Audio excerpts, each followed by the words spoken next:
ഡേയ് എന്തിനാണ് നിങ്ങൾ ബിടെക്കില് വെറുതെ 4 വർഷം വേസ്റ്റ് ചെയ്യുന്നത്?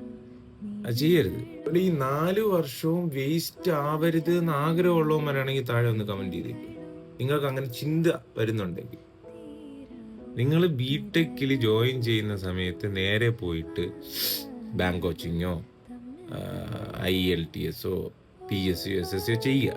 ഈ 4 വർഷം കഴിഞ്ഞിട്ട് നീ പോയി ചെയ്യുകയാണെങ്കിൽ വീണ്ടും ഒരു വർഷം 2 വർഷം എന്തിനാണ് കളയണം? എനിക്ക് മനസ്സിലാവാത്തതുകൊണ്ട് ഞാൻ ചോദിക്കുകയാണ്. ആ സമയം നീ കുറച്ചായിട്ട് പഠിച്ചാൽ മതിയല്ലോ. ഈ 4 വർഷം എന്തായാലും നീ ബിടെക് പഠിക്കുന്നു. അപ്പം നിനക്ക് പ്ലേസ്മെന്റ് കിട്ടണം എന്നുള്ള ഒരു ഉറപ്പാണെങ്കിൽ കിട്ടട്ടെ. ഇല്ലെങ്കിൽ ഇത് കഴിഞ്ഞിട്ട് നീ വീണ്ടും 1 വർഷം 2 വർഷം കഴിഞ്ഞ് PSC SSC IELTS ഈ സാധ്യതകൾ കിടക്കുകയല്ലേ.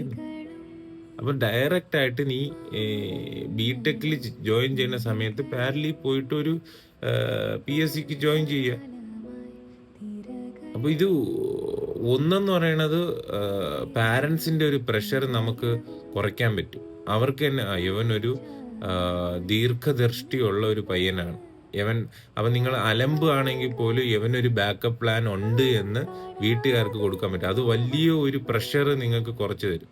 നിസ്സാര പ്രഷർ കുറയ്ക്കുന്നതല്ല, വലിയൊരു പ്രഷർ. നാട്ടുകാരെടുത്ത് അവൻ കണ്ട ബിടെക് ചെയ്യുന്ന സമയത്ത് തന്നെ അവൻ വേറെ എവിടെയും പോയി ജോയിൻ ചെയ്തിട്ടുണ്ട്. അവന് ജോലി എന്ന് പറഞ്ഞാൽ അവന് ഭയങ്കര ആഗ്രഹമാണ് എന്ന് നാട്ടുകാരെല്ലാം പറഞ്ഞോളൂ. അതുകൊണ്ട് നിങ്ങൾ പേടിക്കേണ്ട ആവശ്യമില്ല. നേരെ പോയി PSCക്കും IELTS ബാങ്കിനോ എന്തൊക്കെ ചെയ്യുക.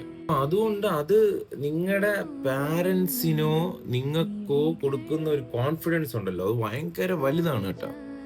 നാട്ടുകാരുടെ ചെവി കല കേൾക്കാതിരിക്കുന്ന സാധനങ്ങളൊക്കെ നിർത്താൻ പറ്റും. ഇപ്പൊ ചോദിക്കുകയാണെങ്കിൽ എന്ത് ചെയ്യണം, എഞ്ചിനീയറിംഗ് പഠിക്കുന്ന കഷ്ടക്കാരിയുണ്ടാടേ എന്ന് ചോദിക്കുന്നിടത്ത് ആണ് ജോലിക്കും കൂടി ട്രൈ ചെയ്യാണ് കേട്ടോ പാരലി. അപ്പൊ നമുക്ക് സാധ്യതകൾ കൂടുതലാണ്. ആൾക്കാർക്ക് ടെൻഷനാവും, റിലേറ്റീവ്സിന് ടെൻഷനാവും. ഇവൻ ബുദ്ധിപരമായി നീങ്ങുന്നു, മനസ്സിലായി.